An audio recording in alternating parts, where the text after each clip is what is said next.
again. So it seems that Donald Trump has just doubled down, or tripled down, or quadrupled down, whatever it is now at this point, disagreeing with his own intelligence community, as they're putting it now. I don't know when they went from agency to community. We might want to keep an eye on that wording, that verbiage there. But he's going against his own intelligence agencies now, the heads of those intelligence agencies, and saying that Iran definitely has nuclear weapons, or is working on nuclear weapons, and he just came out and disagreed with his own people that he hired to know this shit. Ago, you were skeptical of a Republican administration that attacked a Middle East country on the idea of questionable intelligence of weapons of mass destruction. How is this moment different with Iran? Well, there were no weapons of mass destruction. I never thought there were. And that was somewhat pre-nuclear. You know, there was a nuclear age, but nothing like it is today. And it looked like I'm right about the material that they've gathered already. It's a tremendous amount of material. And I think within a matter of weeks, or certainly within a matter of months, they're going to be able to have a nuclear weapon. We can't let that happen. I was very much opposed to Iraq. I said it loud and clear, but I was a civilian, but I guess I got a lot of publicity. But I was very much opposed to the Iraq war. And I actually did say, don't go in, don't go in, don't go in. But I said, if you're going to go in, keep the oil. But they didn't do that. What intelligence do you have that Iran is building a nuclear weapon? Your intelligence community has said they have no evidence that they are at this point. Well, then my intelligence community is wrong. Who in the intelligence community said that? Your director of national intelligence, Tulsi Gabbard. She's wrong. So then, where is he getting his information from if he's not getting it from his own intelligence community? Maybe he's getting it from Netanyahu, his buddy over there in Israel, that's referring to him as the crown prince, along with the rest of the higher-ups there. So, going back then to why the fuck are we going over there? Again, it's not weapons of mass destruction. Wasn't then, isn't now. Benjamin Netanyahu, by the way, has been pushing for us to go to war with Iran for weapons of mass destruction since the late 80s, I think. So it was funny that Trump said that he didn't believe 28 years ago, when that last administration, when we went over to Iraq and Afghanistan, he didn't believe that they had weapons of mass destruction then, because that was a pre-nuclear age. Pre-nuclear age. I'm assuming he is referring to the Middle East pre-nuclear age. Have you guys seen Saudi Arabia? Have you seen the streets and the technology and things that they have? And have had for quite some time now? But saying that it was pre-nuclear age, regardless of the context, was a very dumb thing to say. So if he didn't believe, now going back to this, if he didn't believe Netanyahu then, that there was weapons of mass destruction there,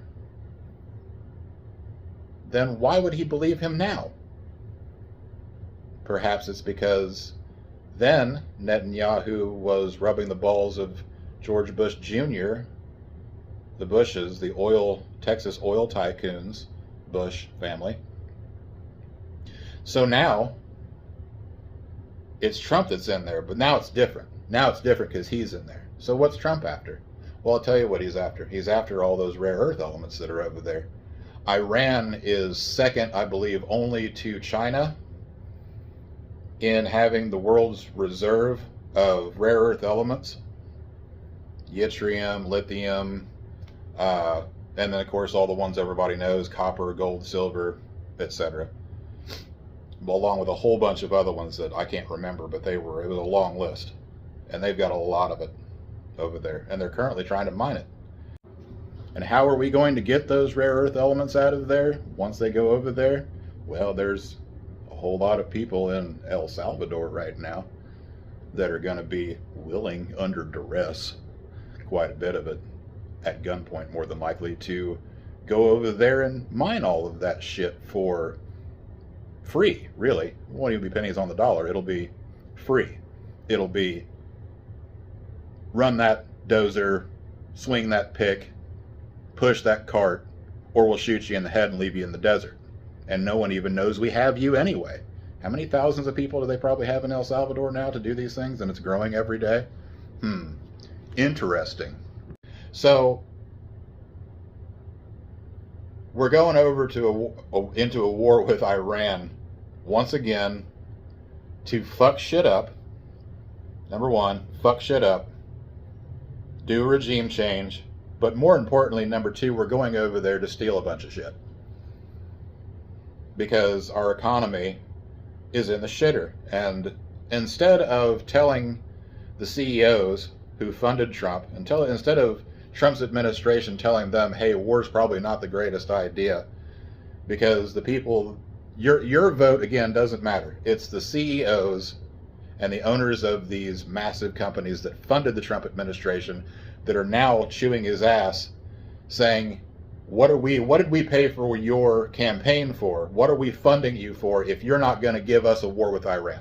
If you're not going to get over there and get us those rare earth elements for our companies to reduce the production costs, the logistics of our bottom line, because our bottom line profits matter. Not the customers, not the consumer's price, mind you, but those CEOs and owners of those companies, their bottom line, their pocketbook, their profits, so that they can afford to pay their CEOs millions and millions more fucking dollars in bonuses every year. Meanwhile, the people that are working in their fucking factories and warehouses and driving their products around can't afford to feed their family. So those companies, those CEOs, are now riding Trump's ass in order to get this a war with Iran started. So Trump's just saying whatever the fuck he needs to, no matter how ridiculous it sounds, to get this war popped off. It's going to happen. It's going to happen. He's disagreeing with his own intelligence community that he hired. They said, Iran, there's no evidence that Iran has any sort of nuclear weapons program, that they're not developing anything. That was Tulsi Gabbard, the woman that he hired, who's not dumb. She's not. She's a service woman. She's sharp. She's trying to tell the truth. And Trump said, nah, forget that. Well, they've got weapons. They've got weapons. But what we're not hearing is who is pulling Trump's strings. Now, you can say whatever you want to about the relationship between the relationship between Trump and Elon Musk being on the fritz. But when it comes down to it, the bottom line is all that fucking matters. The bottom line is Elon Musk funded the fuck out of Trump's campaign, and Trump will do what Elon Musk says. And it's very likely that Elon Musk has some shit on Trump from the Epstein shit. Epstein, by the way, being ex-Mossad. He definitely has shit on Trump. Not only does he have shit on him by funding him, so he's got him in his pocket, but he's also got him on fucking blackmail. He's using the same tactics that Epstein used before he hung himself. The only thing is that the world doesn't have enough, like Trump doesn't have enough on Elon Musk. And in fact, recently, Trump went the extra mile to let everybody know that everything's okay between Musk and himself.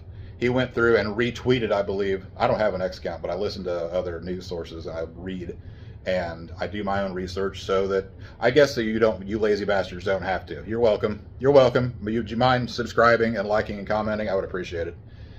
He retweeted a post that Elon had put up of his own drug test, because we can believe that he was completely clean. No ketamine, no cocaine, no meth from the Adderall that he's definitely on, or Vyvanse or whatever it is. Nothing. He was squeaky clean, boy. He didn't. He doesn't do those drugs. Those are bad. Trump retweeted the drug test that Elon Musk gave himself. Come the fuck on, people. Do you really believe that? You can't possibly be that naive. You can't be that dumb. Does anybody really believe that? Have you seen how the way Elon Musk looks, how he's been acting recently? He's a fucking drug addict. He's got billions of dollars. You don't think he could fake a fucking drug test from a third party? Get the fuck out of here. Anyway, Elon Musk is the guy that's pulling, one of the people, one of probably dozens of people that are pulling fucking Trump's strings. And you know what happens when a president doesn't play ball? You can ask RFK. You can ask about him. Ask him. You can ask him about what happens to people. What happened to his uncle? I'm starting to wonder if that whole neurological problem that RFK has, the reason why his voice is like this, might be because somebody may have fucked him up in the intelligence community because he knew too much, and maybe he got a little bit of shock therapy, and he came out the other side, and he's a little bit fucked up, but he's still okay. He might be just a little fucked up, though. And you're lucky if that's all you get is a little shock therapy.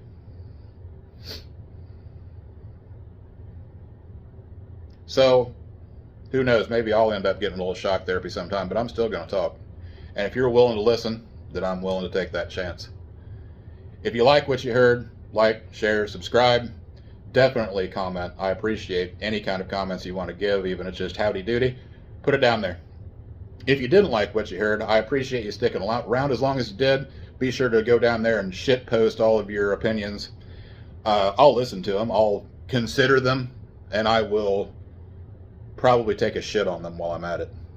So be ready for that. If you want to put it out, be willing to take it. Anyway, that's the end of this rant.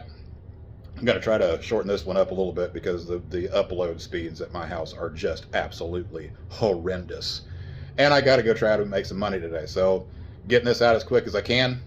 If you liked, again, do all the YouTube things, hit the bell, blah, blah, blah. Thanks. See you next time.